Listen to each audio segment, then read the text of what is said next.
Welcome everyone to this second event in the New Economy series, a partnership between the Canada School of Public Service and the Centre for International Governance Innovation, or CIGI. I want to start by thanking the Canada School of Public Service and all of you for the opportunity to join you today. And it's a real privilege for me to be your moderator for this session today. I'm really proud to have been invited to participate in this important program that through a series of learning events explores features of today's economy, such as the importance of intellectual property and data strategies in driving economic growth, cybersecurity, foreign direct investment, and the importance of global standards and governance regimes. Allow me to introduce myself, first of all. My name is Anil Arora, and I'm the Chief Statistician of Canada at Statistics Canada. Colleagues, as you know, the last few months have been a challenge for all of us as we navigate the new reality of living with this pandemic and the uncertain future that it presents. You'll have read many times, this is a data-driven pandemic. The need for timely, meaningful, and granular data has never been more important as we try to understand the interrelated economic, social, and health impacts of COVID-19 on Canadians. Statistics Canada's role is to provide data and insights for all Canadians, and we at Statistics Canada have had one philosophy over the last few months: how can we be helpful? Helpful to frontline staff, to Canadians, to policymakers, to the media, to businesses, to NGOs, and of course on the international scene as one of the leading agencies in the world. Bringing reason and meaning to what we do has been a powerful motivator for all our staff. The insights we provide are important because we've learned that Canadians are being affected in all areas of life. For example, 90% of Canadians report practicing social distancing, impacting social and working lives. Approximately 5 million work more, most of their hours from home. 3.3 usually work elsewhere. 36% express strong or extreme anxiety about their health, 54% about the health of others, and 34% experiencing family stress. The importance of data, standardization, and governance has been highlighted in the context of this pandemic. In our history, Statistics Canada has played a leadership role in defining data standards and promoting data governance. As the calls for more data persist from various jurisdictions, it's evident that solid data guardrails are as important as ever. Data must first be generated in a standardized way if we are to provide relevant information and allow meaningful comparisons and insights for all Canadians. And over the past few months, the COVID-19 pandemic challenge has underscored the importance of collaboration among organizations and across jurisdictions so that we can collectively address this pandemic. So as it turns out, data is indeed a team sport. We must work closely with partners in our federal family, the provinces and territories, municipalities, and other organizations to bring more data and insights to Canadians at this time.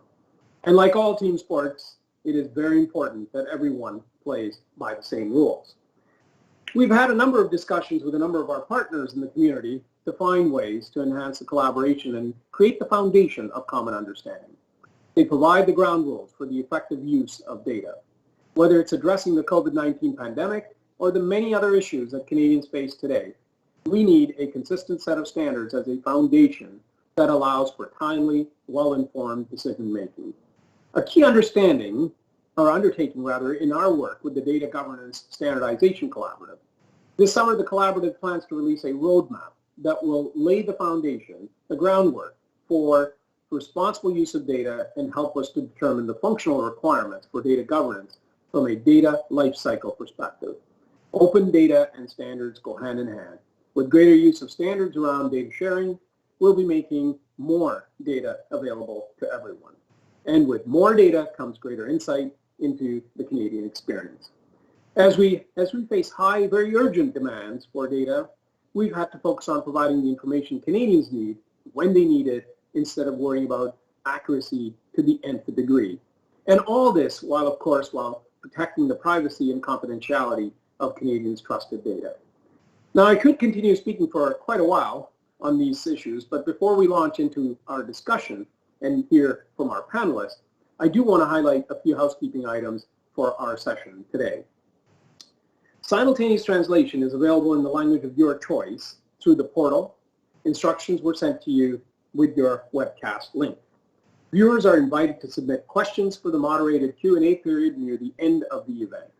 You can submit a question on your desktop computer by clicking on the icon of the person with their hand up on the top right of the screen. And I'm joined today by three experts from the Center for International Governance Innovation, CIGI. And with this, I'd like to introduce Aaron Shull, who is the Managing Director and General Counsel at CIGI, who will offer a few words of welcome, introduce CIGI, and introduce our three panelists. So over to you, Aaron. Great. Thank you very much, Anil, and it's a pleasure to be with you all this afternoon. As Anil said, my name is Aaron Shull. I'm the Managing Director of the Center for International Governance Innovation based in Waterloo, known as CIGI for short.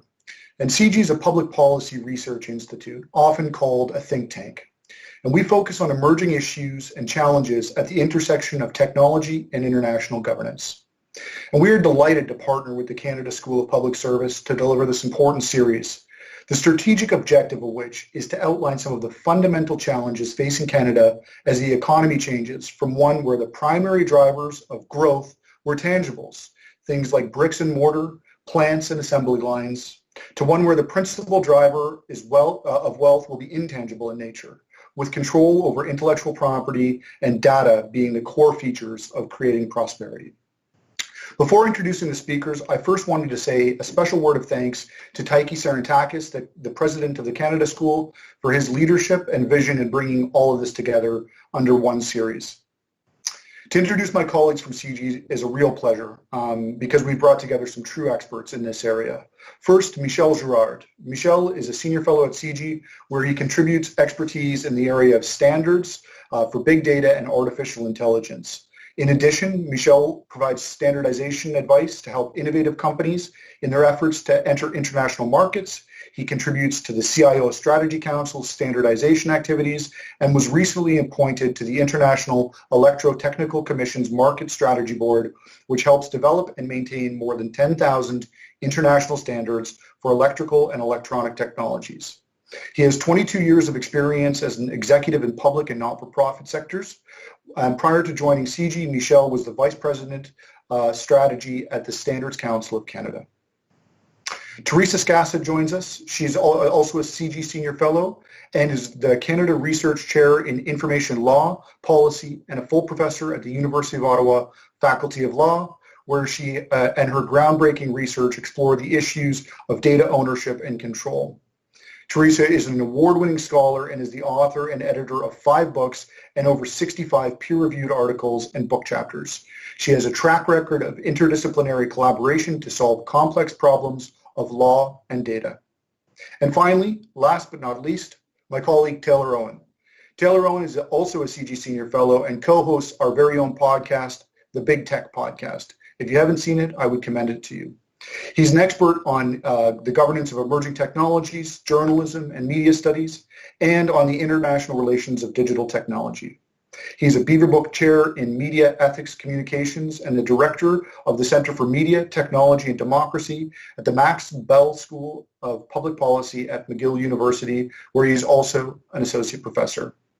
So with that, I will turn it back to Anil, and let me just finally say special thanks to Anil. I know how busy you are and how many demands there are on your time.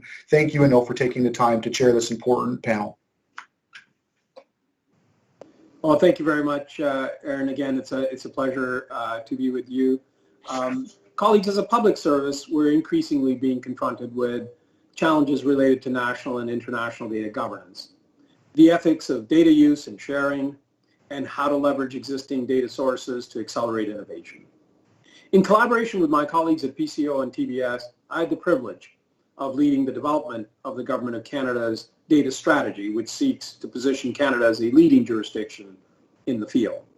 The recommendations in the data strategy are structured around 4 themes: strong governance, improved data literacy and skills, enabling infrastructure and legislation, and more focused treatment of data as a valuable asset.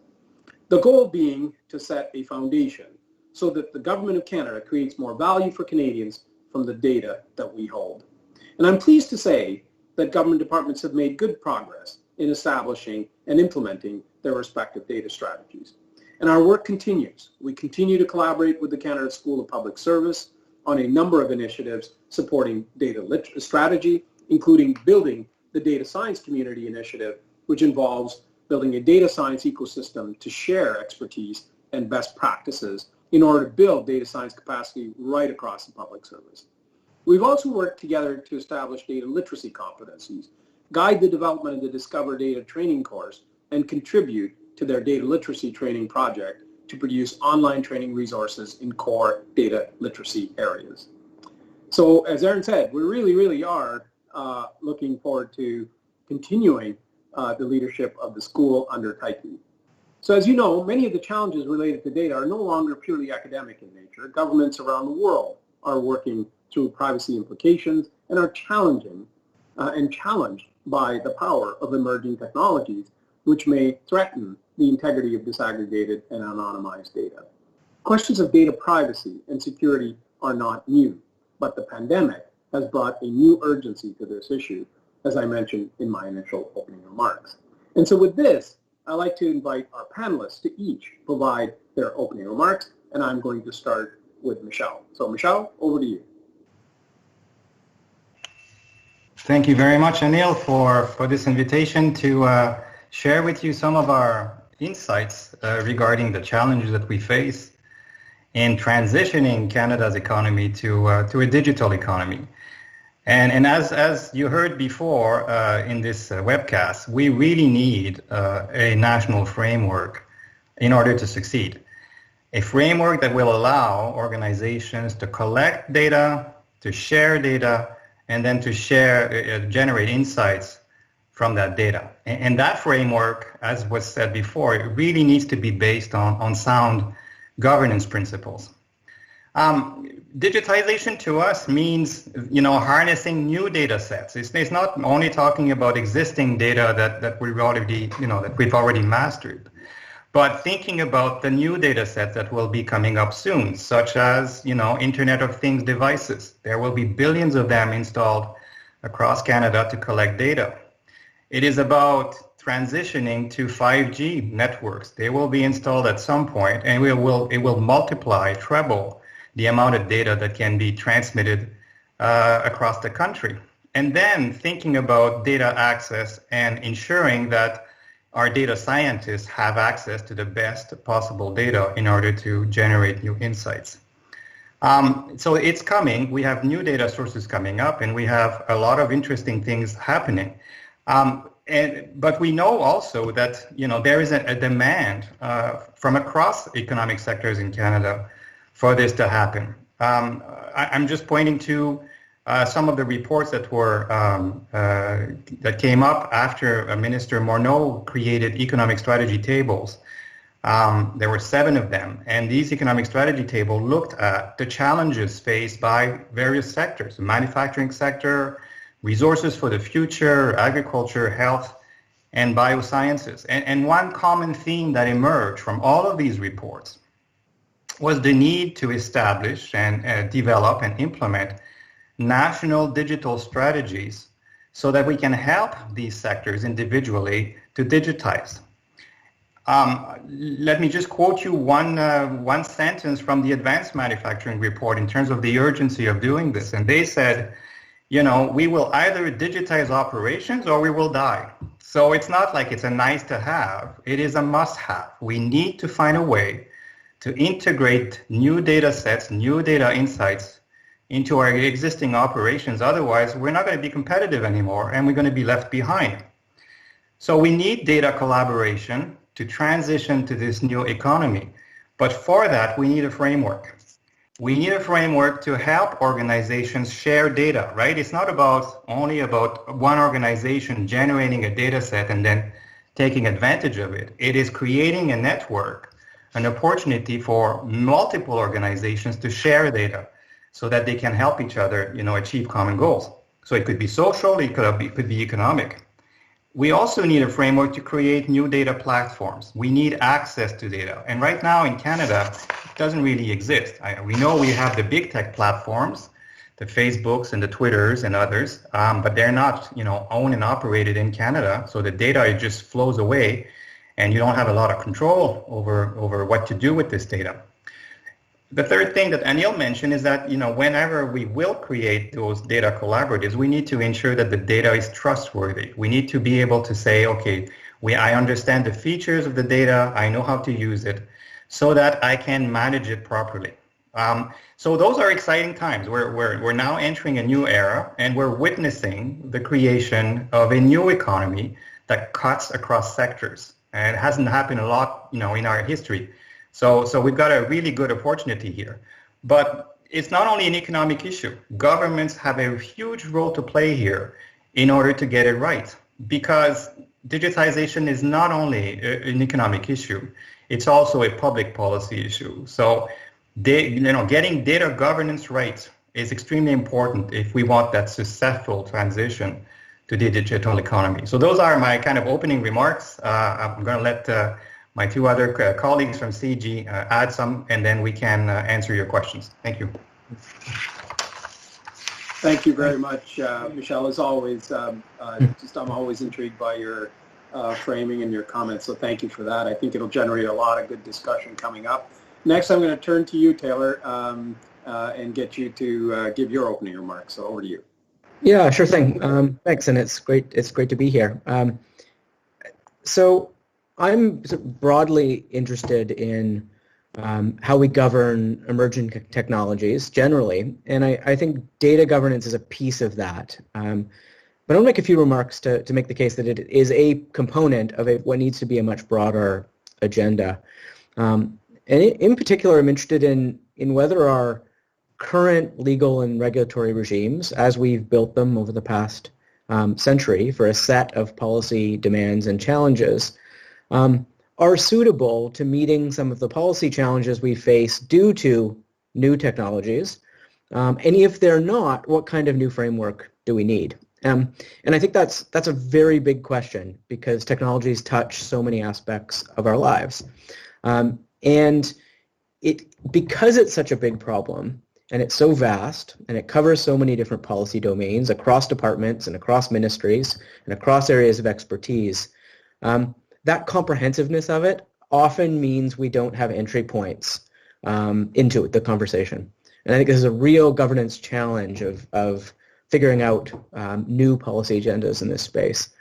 But one thing that I think can be quite clarifying are moments when we're making policy decisions around very particular technologies for very particular purposes, because these decisions can reveal how complex and broad and multifaceted the governance of technology actually is.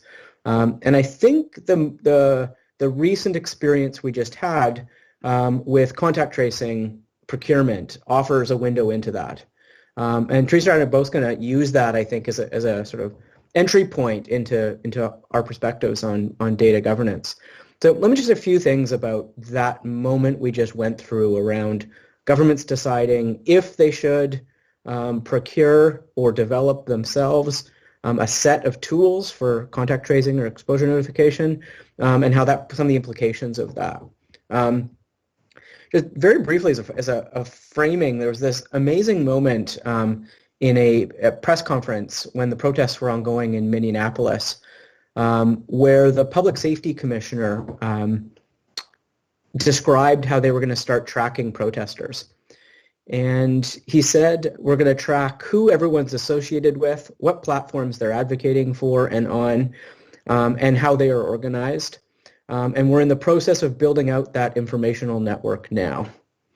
So it's this kind of crystallizing moment where you have the language of contact tracing being used in this epidemiological sense from governments, including ours, being appropriated for policing surveillance, right? And I think it shows that that we're really talking about a much broader set of issues here. So what does our experience tell us about sort of data governance generally? One is that it was very clear from the start that not all technologies being proposed and discussed were of the same kind. Under this bubble of discussing a capacity to track the spread of the disease, we were talking about very different technologies with very different implications and infrastructure needs, from exposure notification, which could be very decentralized, to contact tracing, which demands some degree of centralization, and there were some bids that were really proposing that, to much broader deployment of more invasive surveillance technologies writ large. And each of those three categories of technologies had vastly different needs, both on the technologies, the infrastructure behind them, the legal and ethical frameworks that would need to sit on top of them, the capability of them even being possible, and the long-term implications of us engaging in those sets of governance using these technologies. And they really demanded a high level of literacy, I think, from the people who are making the decisions around this. And even the fact that we landed, I think, on an exposure notification model and kept calling it a contact tracing model shows just how conflated these things became. A second point is that when we conflate the promise made of some of these technologies with an assumption that they are possible, makes it very difficult for us to judge the trade-offs between them. There's always grand promises when either societies or governments are considering new technology infrastructures.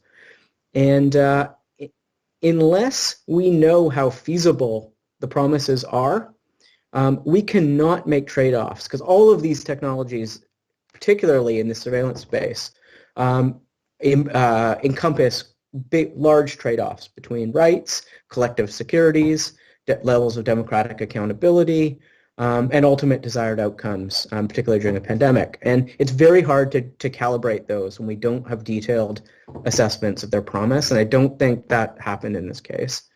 A couple more quick points here. One is that how we deploy these technologies can also entrench power.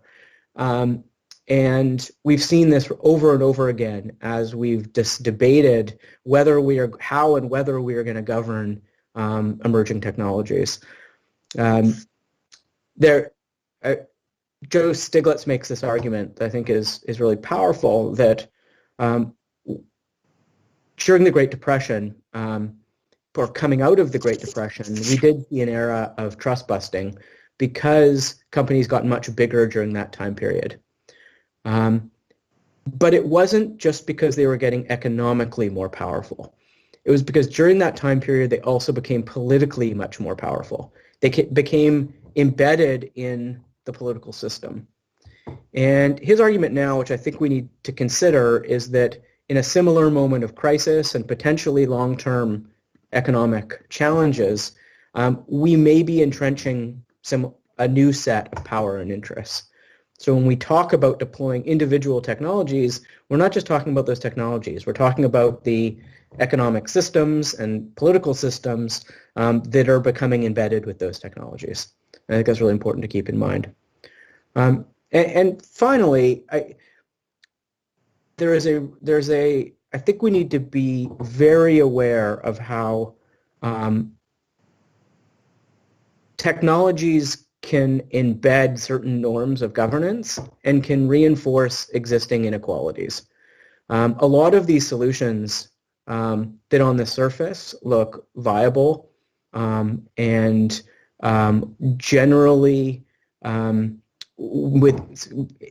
with minimal risk in either Ottawa or Palo Alto, where they're being talked about, look very different in communities with existing deep structural inequalities. And I think that clearly came out in the debate over contact tracing, particularly, that when you embed these kinds of systems, they affect people differently. And particularly for technologies that we hope are sort of have this collective social benefit, ignoring those inequalities and how those can become exacerbated in technology is really challenging. So I think I'll leave it there, and I know Teresa is going to continue on our COVID case study here, and then I look forward to discussing. Well, thank you very much, Taylor. That was excellent. You sure have raised a lot of issues that I would think many people may not have even thought about. So I think it gives us a lot to discuss in all those areas that you've just raised. Last but certainly not least in these set of opening remarks, I'd like to now turn it over to you, Teresa, for your thoughts.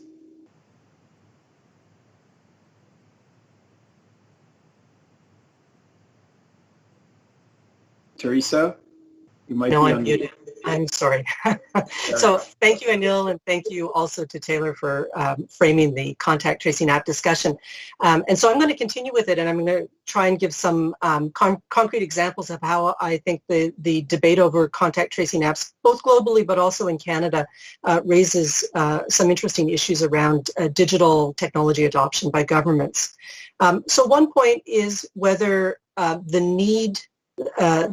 actual need defines the technology or vice versa, whether the technology defines what government is going to get. And I think with contact tracing apps or exposure notification apps, I think you'll probably find that what public health authorities wanted or needed in Canada is probably different from what they're going to end up with the Google app exposure notification model that has been adopted. And some of the factors I think that shaped the ultimate decision making that meant that they ended up with less than what they ideally wanted included a set of privacy and security concerns, public trust issues that Taylor's already talked about, as well as another phenomenon, which was the growing international dominance of the platform or the approach suggested by Google and Apple. And I think that that's an interesting phenomenon, too, that we might return to later in the discussion. Another issue which was particularly acute in Canada and always is the issue of digital federalism. Public health and contact tracing are primarily within provincial jurisdiction. The pandemic created a national level concern, and the question was when it comes to sort of adopting a digital solution, who is supposed to lead? And how does that get done? And I think that, and obviously technological interoperability was particularly important. You can see its importance in a city like Ottawa, where people live on one side of the river and work on the other. If you don't have interoperable contact tracing apps or exposure notification apps, then it's a pointless exercise in that region. So there are reasons for federal action, but there are challenges that come with that because of the federal-provincial relationships. And so I think that it just exposed once again these challenges that we have of doing digital federalism and laid those bare. Another issue that comes up is issues of data ownership and control. If you're adopting technology, I think it's a fundamentally important issue. If the technology is going to be collecting data, who has control over that data? What was interesting in the context of the exposure notification system that was ultimately adopted at the federal level in Canada is that for the most part it is the individual and not the state or any private sector actor that has control over the data. And I think that I'm just going to mention that briefly because I think that it's an illustration of the control issue, and of course whoever has control, it has an enormous impact on who can actually access or use the data and for what purposes. Another issue that I think has been very important and will continue to be important in this space is transparency. Tech adoption requires public trust. Transparency is important to public trust. In the case of contact tracing and exposure notification apps, we saw a trend very much towards open source code. So that the code was visible and people could look at it and examine it. We've seen somewhat less transparency around privacy impact assessments. For example, the government of Alberta has released an app but not released its privacy impact assessment yet. And so there may be a little bit less transparency around that sort of thing. I think there's been mixed transparency around goals and objectives of these systems and why they're being adopted. And we can get into that in more detail, but I do think that's an area where there's been less than ideal transparency. And I'm going to talk in a minute about metrics because that's to come, and I think we need transparency around that, and I'm not sure that we're going to get that. Privacy obviously has been an issue with these apps and has shaped the kind of technology I think that we've ultimately ended up with. Privacy is linked to public trust. There are surveillance issues with contact tracing apps, which Taylor has spoken about, and app security issues in the privacy context. But there are many issues that go beyond privacy, and privacy in the context of this technology took up a lot of the oxygen in the room and left some of the other issues under-discussed. And yet these are going to be issues, I think, that will be fundamentally important with the adoption of digital technologies generally by governments. In this case, we were talking about a new and unproven technology being unleashed on a vulnerable population. People have lost their jobs, they've lost income, they're in fragile mental health, they're concerned about illness. So we have a very vulnerable population. There are complex issues of ethics and human rights that we are not yet great at in terms of evaluating and assessing at the adoption stage of technology. So for contact tracing apps, some of the issues were, should they be voluntary or mandatory? What if the technology is adopted and if we're told it's useful and it will protect us, which we have been told, then what about access to the technology for those that don't have smartphones or don't have smartphones with the right operating system? Who have, where there are other barriers of language or physical ability. And so, these are issues that we need to think about. There's the potential for businesses and employers to make a voluntary app mandatory as a condition of return to work or entry to premises. And how does a government that's decided to make an app voluntary deal with the conversion of this app to an effectively mandatory app? There's also the risk of potential harms from false alerts. And who will disproportionately experience those. And I think that's really, it's complicated, but it's important to think about. If I download this app and I get false alerts that basically mean I have to go into self-isolation until I can get tested, that doesn't matter too much because I've got a great job that I can do from home.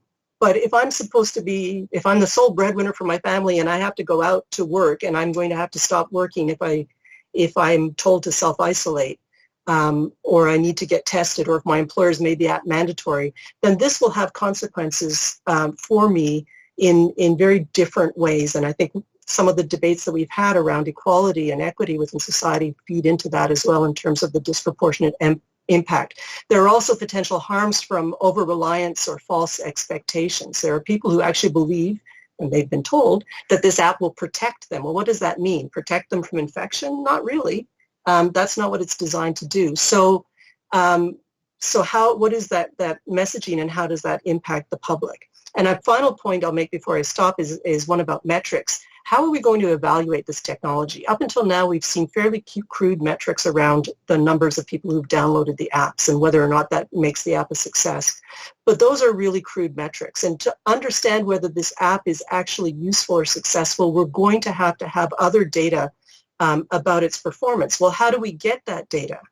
Is it possible to build that onto the GAEN system that we've adopted, which minimizes data collection?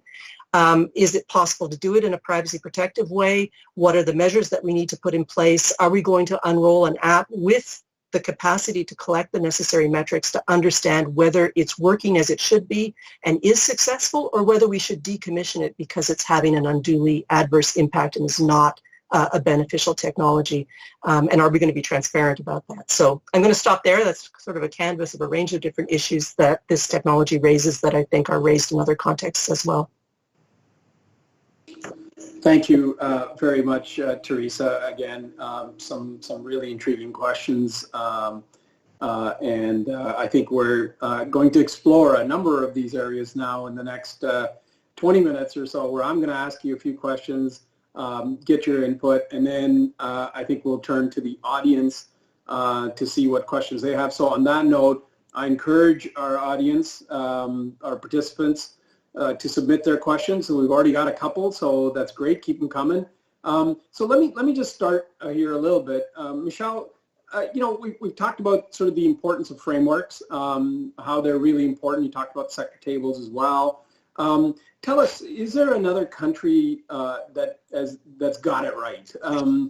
Is there a framework out there that we could, either emulate or use as a foundation for us to kind of move forward? So, what does that look like? And, what are our legal and policy, infrastructure challenges? Are they robust enough?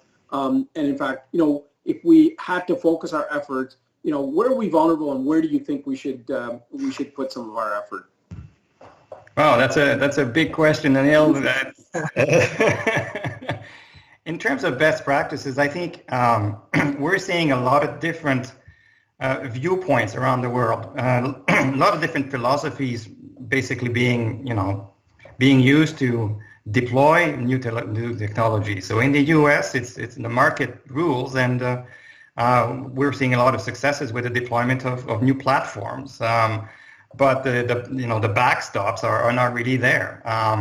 China is taking a very command and control approach to this. I mean, we're going to be seeing soon from China a document called Standardization 2035 or something like that. And it's about basically creating a set of standards so that 5G is connected to IoT, is connected to AI downstream. There'll be thousands of standards, not necessarily focusing a lot on some of the core issues that we just heard about earlier this afternoon, but certainly on the technology. China is moving decisively to establish, the technical underpinnings for this to work. I mean, the only group of countries that have began to think through and implement, this backdrop that we need to create a balance between the technology and preserving our rights is the European Union. And they're doing it almost as a defensive mechanism because they don't really have, the firepower to design and implement new technologies in that field yet. I mean, they're struggling. They're not really they're not part of the leading pack. In my world in standardization, I can tell you that it's trench warfare right now between all of these various groups to try to dominate, dominate the agenda and impose your technologies and impose by de facto choices, that or solutions that we're going to have to live with. So I think Canada is really sitting pretty here right now. I think we do have a chance to make a difference when it comes to embedding a set of values to the norms that we need for these technologies to be deployed properly. So Alex Benet, was the chief information officer at some point last year, a couple of years ago, and he had a lot of interesting things to say about this. And he said, Canada could become, the Switzerland when it comes to data governance, to marry the two imperatives, designing the right framework for data value chains to work, and at the same time embedding, the data governance framework with the values that we need to survive as a democracy. So there's a lot of stuff happening out there. I don't see a model that we can, basically take and apply. And we have an opportunity here because we're seen as credible to design something that makes sense for us and that can be used by a lot of other democracies. Thank you. Thank you very much, Michel. So, some virgin territory for us to actually take some leadership and, as you said, some real opportunities for businesses as new kinds of jobs, innovation. So I think the importance of having a solid, robust framework is really important. Maybe Taylor, I'll turn to you. I mean, you talked about how this can impact communities, different groups of people differentially, and we need to worry about inclusion in the adoption. You talked about the difficulty of entry points. I wonder if you could kind of give some advice to some of the policymakers, folks that are in the regulatory kind of area. What advice would you have for them to create those entry points, to create that conversation? How do we do things in a way that respects the principles, but also ensures the greatest inclusion, and that those unintended consequences, I think that you were trying to refer to, are things that we can bring up front and make sure that they're part of our thinking. So what advice or what thoughts would you have, Taylor? I mean, again, that's it's such a broad question, partly because, and this sort of highlights one of the real challenges I think we face here, is that the ways in which the adoption of these technology infrastructures, whether they be social platforms or new business models or new computational systems that are enabling a whole set of economic and social and political activity, They touch so many aspects of our lives and affect so many people in such in potentially negative and positive ways that scoping exercise is vast, right? It's I think the problem we've fallen into with how we treat these topics is we allow our existing mandates and institutions to make that calculation themselves about what benefits and harms and what trade-offs exist. Without actually having a much broader conversation as a society about how we want to adjudicate those trade-offs. So one example in particular I think we're in the middle of right now and are going to be wrestling with for some time to come is how norms of speech and how our laws and regulations around speech and allowable speech are going to adapt to the digital sphere or not. I think we are in the middle of a very hard debate about what speech we are going to allow as a society. And at the core of that debate is a tension between two values, right? A value of protecting free speech and a value of protecting people from the harms of speech. And we as a society, taking Canada as an example, we have had that debate before. And the result of those debates have led to the institutionalization of certain policies, whether it's through the Charter or the Criminal Code or just broad norms of acceptable speech, right? And media regulation, and it extends broadly. But are we having that conversation now about how we want to balance that trade-off and how technologies might change speech fundamentally and affect new people, affect new communities, censor new people, embolden new people, right? We are in a different landscape of how speech is disseminated, how it's filtered, what speech gets prioritized, who gets harmed and benefits from speech. So even just that one entry point of how are we going to deal with harmful and hateful speech online reveals the scope of the challenge, I think. And when you think about that scope, the other thing I think we have to grapple with here is that even framing this as data policy is far too limiting. That leads us down a path of talking about privacy regimes, of data standards, of data rights regimes potentially, of policies around the movement of data and storage of data, all of which are absolutely important. Transparency around the use of data and algorithms, like all of that is critical. But if it's not done alongside other sets of policies, whether they be in the competition space and how big are the companies that are controlling this space, are we allowing foreign companies to do things in Canada that we wouldn't otherwise in other spaces? And these kinds of content policies around what kind of speech interaction we're going to allow, then we're not going to get at these problems. But that's really hard, I think, for governments to do, because those sets of policies and regulatory regimes and legal systems exist in very different siloed components of our government, particularly at the federal level. But unless we do it all together, I worry we're going to miss the core opportunity here. Thank you very much. So I'll just continue on with my round of easy questions to Teresa next. Teresa, you raised a number of really, really important issues. You talked about, obviously contact tracing app. Both you and Taylor talked about it. I mean, we've got another example of Sidewalk Labs in Toronto. So I mean, some of these have real opportunities going forward, and yet if they're not done correctly, you can have some real failures as well. You talked about the importance of trust. You talked about the importance of ownership. You talked about digital federalism. You talked about a number of themes.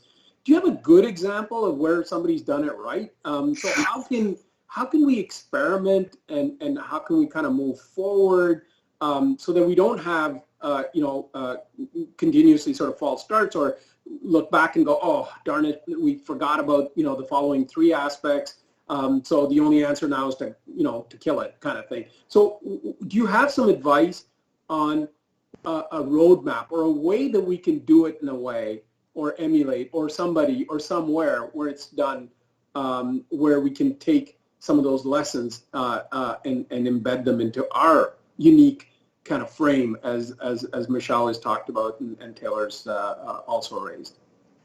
Well, that really is an easy question. Yeah, I mean, that's quite challenging. So I'm going to give a federal government example, which I think is an interesting example, and I'm going to confess that I'm giving it because I've also spent some time looking at this, so I feel a little bit more comfortable talking about it. And it's the Directive on Automated Decision-Making and the Algorithmic Impact Assessment Statement that has come along with it. And what I have found interesting about, there are a lot of things that I found interesting about that initiative. One was the very open way in which it was drafted. And in terms of openness and process, it wasn't perfect, but it was still innovative and different from how these things are done. So Michael Carlin, in drafting the Directive on Automated Decision-Making, published drafts, sought input and feedback, received input and feedback, and used that to refine and develop the tool. I also find it interesting because although it deals with automated decision-making, and different people will categorize that in different ways, I was interested to see the real influence of administrative law principles in the Directive on Automated Decision-Making. In other words, that it was drawing on a normative framework that went beyond sort of the usual things that you see with artificial intelligence, which is, well, we have to fit this, we have to look at this in terms of an ethics code, or we have to look at this in terms of privacy. Ethics and privacy are part of it, but it's also framed in terms of administrative law principles of fairness in decision making, and so I thought that was interesting as well. It's part of this. I think it's an example of breaking outside the silos to look at some fundamental organizing principles of our society, in this case in the context of decision-making.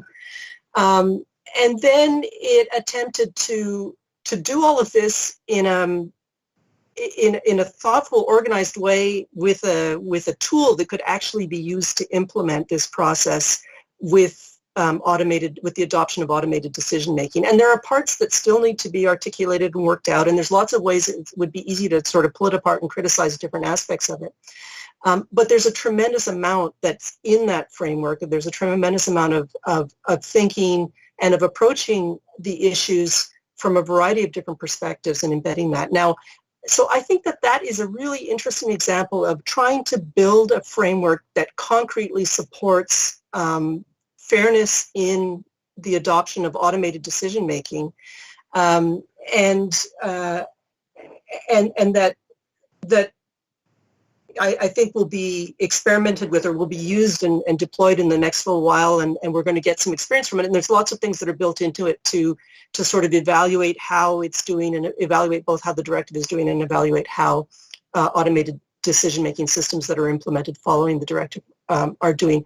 And so on a small scale, I think that's a tremendously interesting project on all kinds of levels, and one that's worth watching.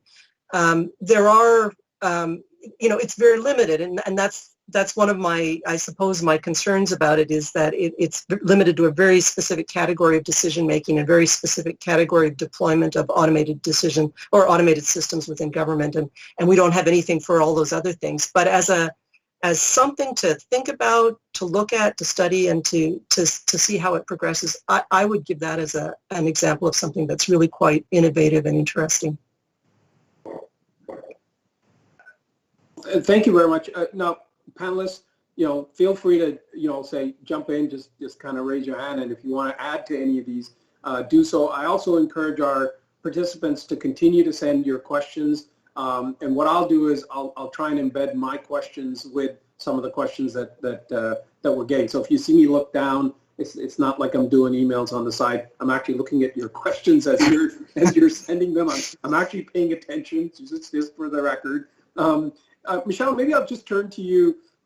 We've had a lot of conversation about data trust as a bit of a framework, right, for us to kind of think about and move forward for sharing data. And I wonder, if you have some thoughts on data trust. And while you're thinking about that, I'm going to just tee up Teresa and Taylor a little bit. You both touched on the fact that there are many dominant companies in the data era that are not based in Canada. The FANG, I guess. And what is the role for antitrust policies to protect Canadian data from being controlled by non-Canadian entities. So if you could think about that. But Michelle, maybe I could turn to you as data trust as a model. If you could just kind of describe it a little bit for for folks, and what does it teach us in terms of a framework for Canada? Okay, so thank you, Anil. Well, as we're thinking through these issues, we're seeing the complexity, and we're going to see the same complexity in data trust. But I mean, we can no longer think and act in silos. I mean, data governance is not an engineering problem. It's not a software engineering problem. I mean, we have to talk to lawyers. We have to negotiate with people who have very different, sets of expertise and points of view in order to get to something. And I can tell you before I get to data trust that the UN basically issued a report last year on data collaboratives. And they said, we built the internet over the past 25 to 30 years, the 3 layers, the application layer and the networks and whatnot. And it works. From an engineering perspective, it works. But we never, there's, the IETF is an international organization, Internet Engineering Task Force, international organization that managed the development of thousands of standards so that the internet works and you can use it. But they never addressed any of the governance issues associated with the new applications that were being, deployed for the past 20 to 30 years. So in a sense, we're kind of harvesting right now some issues that were planted 30 years ago when the internet was created. And now it's even worse, with big data analytics, because now we have a new generation of technologies that are going to be coming up. So it's no surprise, right, that we're going to be talking about this for a while, and we need to have that conversation. Now, regarding data trust, data trust is a model that we could use to manage data access, right? It's going to be very important for any data collaboration project or initiative to work, for participants to feel secure that the data they send will be managed properly, that it will be protected, that it will be graded and stored and disposed of in a way that everybody agrees to. So the concept of a data trust is kind of taking, a concept in the financial world, financial trust, so that you can put something in the middle there and get a trustee to manage, the sum of the things that you put into a trust in terms of money or other assets. It's trying to apply that concept to data. I think the jury is still out when it comes to data trusts. I haven't seen a lot of organizations successfully launch a data trust with those core principles being used. There's a lot of contracts associated with that. There's a lot of contract law that needs to be applied. I'd prefer a little bit more flexible approach where you design a handbook for data governance with a series of core principles, and you use that as your flexible contract between somebody upstream that's going to share the data with you and somebody downstream that's going to access the data. So the data scientists that will do AI. So I think the conversation we need to have is not necessarily on the model itself, but the principles that we want those new data controllers to use so that they can protect all of us, so that we can have trust.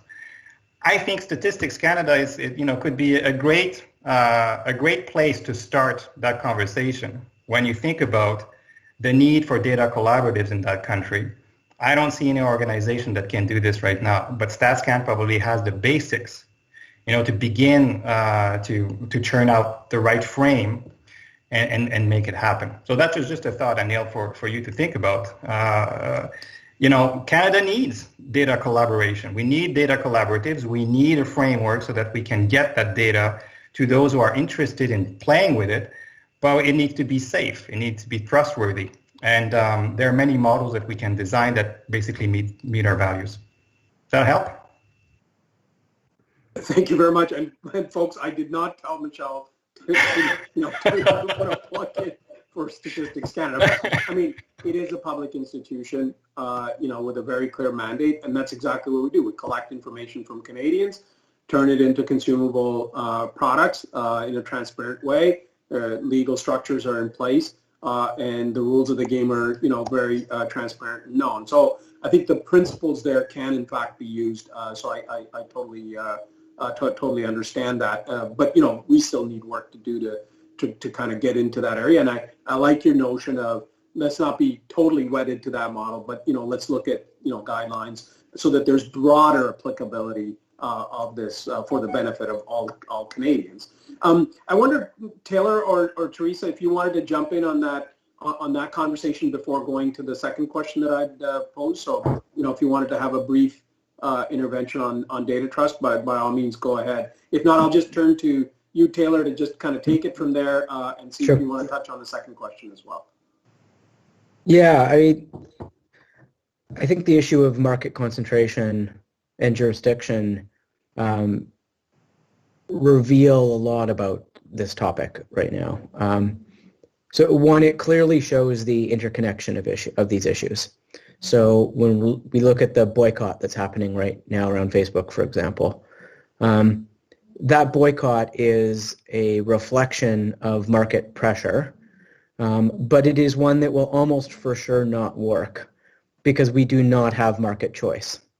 So the reason why advertisers have returned and continue to scale their spend on Facebook and Google advertising is because there are no other choices, ultimately. If you want to do that kind of advertising globally, you need one of those two companies. So you can't have market solutions to problems when there's a market failure.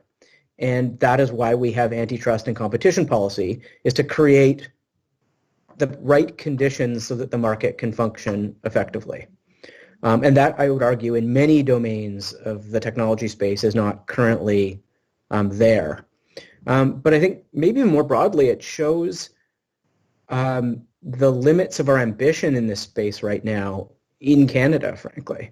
I think other governments, so the argument we've heard for not pursuing competition policy in Canada is that we can't possibly break up companies that sit outside of our jurisdiction, and that's going to fundamentally be an American debate. And that is certainly true. But the domain of competition policy is far broader than that.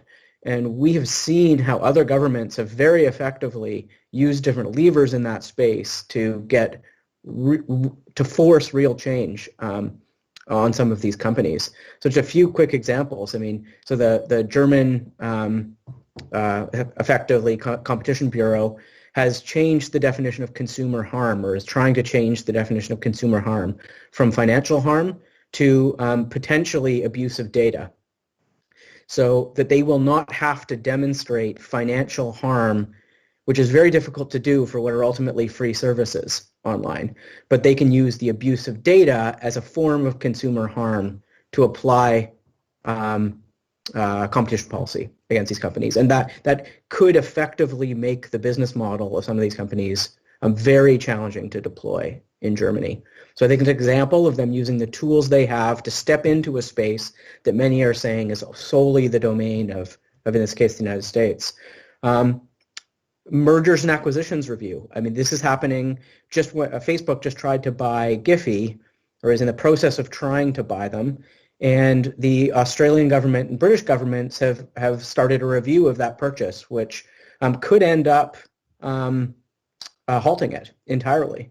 Particularly if more countries were to collaborate in that investigation, which we certainly could do. And I think, again, getting to this interconnection of issues, if what we're trying to do is create effective market conditions and create dynamism in a market to give consumers choices, we don't just have to use traditional competition policies. We can use things like enforced interoperability and standards that companies need to use so that consumers have choice of where they take their data or how those data are used or and whether at all, right? So these things that we put in the domain of data policy and put in that little bucket actually can be used in far greater policy challenges, right? So a few comments on competition policy, but fundamentally these issues are interconnected, and we need to be far more ambitious about how we view policies in these spaces, I think. We have a lot of tools at our disposal if we want to use them. Teresa, turn to you for any, to build on any of those two comments, and just to make sure that, people don't think that I'm not picking on you equally. I'll just add one more question that we've got from respondents, which is, when data is collected, who really owns it? You talked about data ownership. So when somebody volunteers their data, to use as a service, does their data then in fact belong to the organization? So feel free to talk about the other two issues, and then see if you have any thoughts on that as well. Yeah, well, maybe I'll start with that because Michelle and Taylor have, I think, given really thoughtful answers to the other two issues. So I'll jump into data ownership, which is always a fun topic. And I think that the term ownership is one that is perhaps misused when it comes to data, although everybody does use it these days. And because it's one of those words that gets associated with having some kind of absolute dominion over. And I think that when you're talking about data, it's not the right vocabulary, because I think what you have are obligations, responsibilities, and interests when it comes to data. And so, for example, where an individual agrees to share their data with a company in order to receive a certain service, the company has an interest in that data because they need it as per whatever part of their business operations it's been collected for, and they may be using it in various ways to generate value or to generate, to operate their business. So they have an interest in that data, and the individual still has an interest in that data by virtue of data protection laws, which set limits to what the company can do with that data and gives them some rights of access. And if we ever get PIPEDA reform, those interests may actually increase if we have data portability or right of erasure or some of these other things that may be coming our way.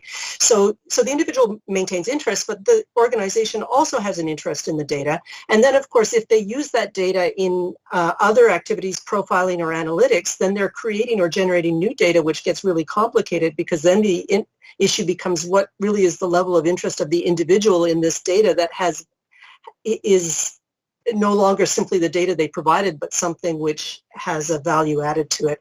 And it gets more complicated there. And I think, again, the answer remains that they have some interest, but it may be a different interest, and the degree or nature of the organization's interest may be different. And so I think that's one of the challenges in that context is defining and setting the boundaries for those different interests. And data protection law is one of the ways in which that's done. And we currently have weak and out-of-date data protection laws, both at the federal or public sector and private sector levels. And the laws aren't really, I think, fully addressing the different data needs and data interests of all of the parties involved. And so I think that that's partly what is so challenging in the Canadian context. Thank you very much. I was reminded of, in Statistics Canada's context, right? So we're not necessarily interested in, Teresa's response, but Teresa is essentially donating that data as a proxy that we then use statistical techniques to infer what's going on. So even in that notion, where does ownership sort of, start and end in a context like ours? So you're absolutely right. Some of it is very contextual.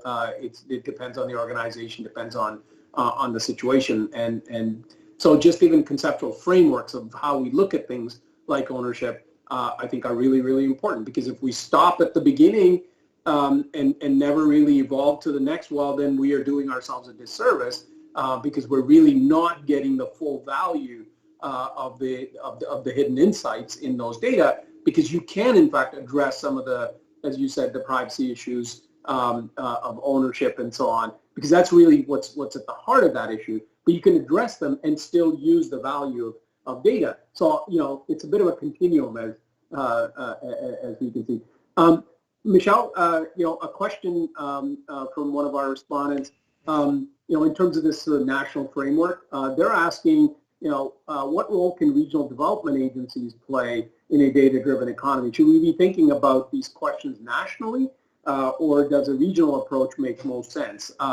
Maybe I'll take some artistic license and say, what should be that balance, if you like, between national and regional? Because, in the Canadian context, you can't speak about one without the other. So I'll just put that out there. And maybe tee it up, the next question up to Teresa and Taylor for you to think about, which is, we know that AI and the Internet of Things is expanding the volume of data collected at a rapid rate. Michelle talked about that.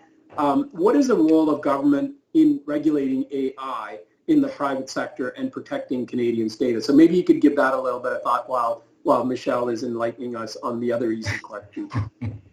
Yeah, well, I'm trying to reconnect the dots to the economic strategy tables, and they all said, whether it's agriculture or agri-food, there was health, there were biosciences, there was high tech, digital industries, and then different, natural resources. They all said we need our own national data strategy. But clearly, these industries are not located equally across regions. So you could think of a scenario where you would take a region and you'd say, okay, well, we have a lot of mining taking place here, and we have, anchor companies that are really interested in establishing a data value chain around upstream and downstream with governments for compliance and to get, a better handle on transportation bottlenecks, whatnot. You could create, right, a data collaborative for that sector, and it would be probably anchored in Alberta or in BC.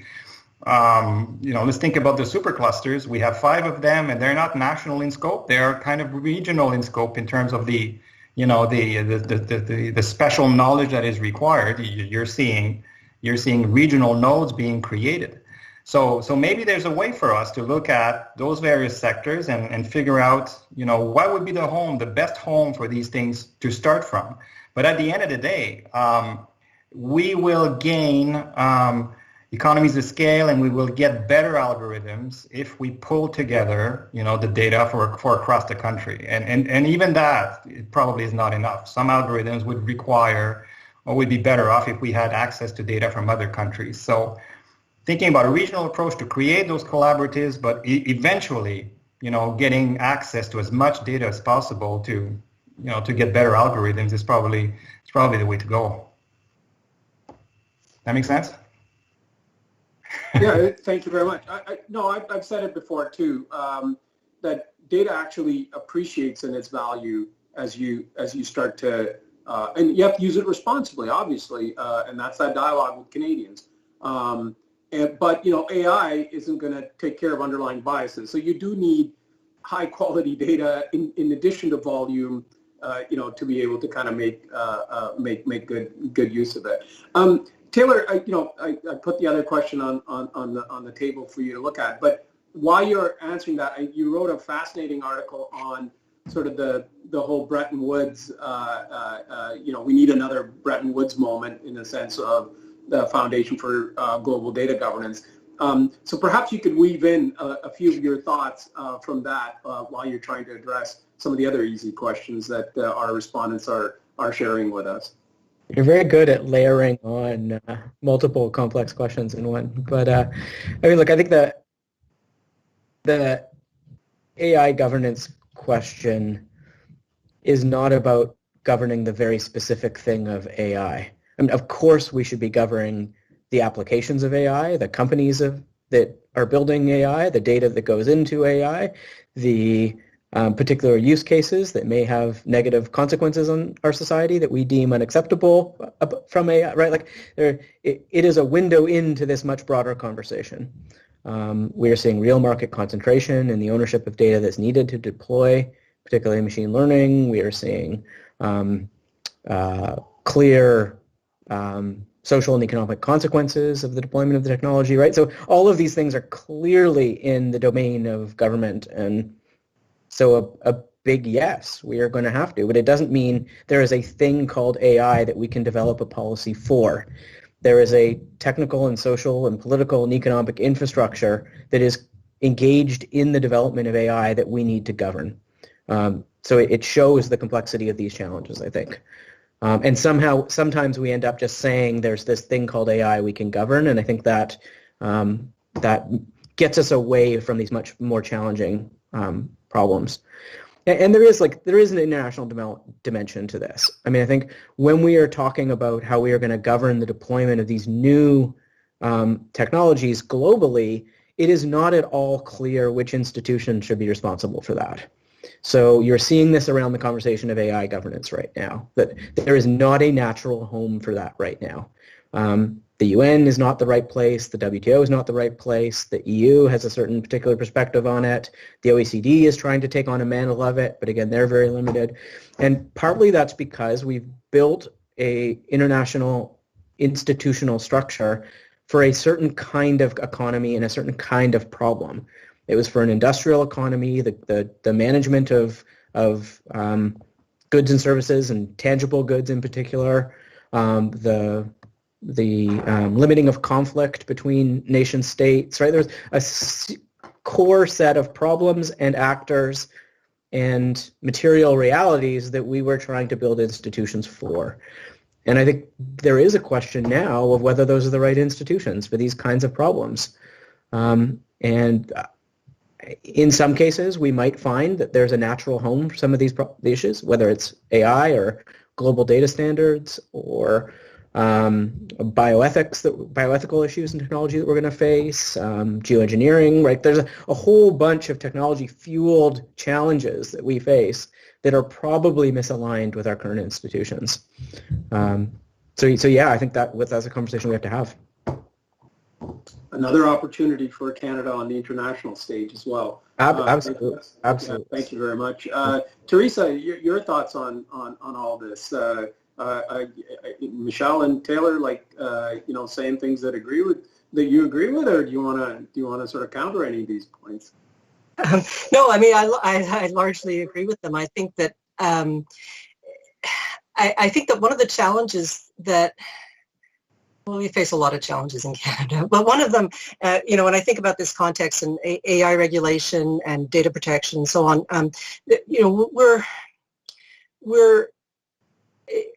if we talk about AI regulation generally, we're about to, I still believe it, even though the evidence is not overwhelming, that we're about to enter into a period of reform of data protection laws in Canada. Sooner or later, we will get a bill to reform PIPEDA, and there may even be one to reform the Privacy Act. And so in a lot of ways, I think what that's going to do is it's going to push many of these issues into that basket by default. And I think some of them belong there. Some of them are data protection issues, but some of them may be broader issues and may belong elsewhere or need to be considered elsewhere in another context, as Taylor's been describing.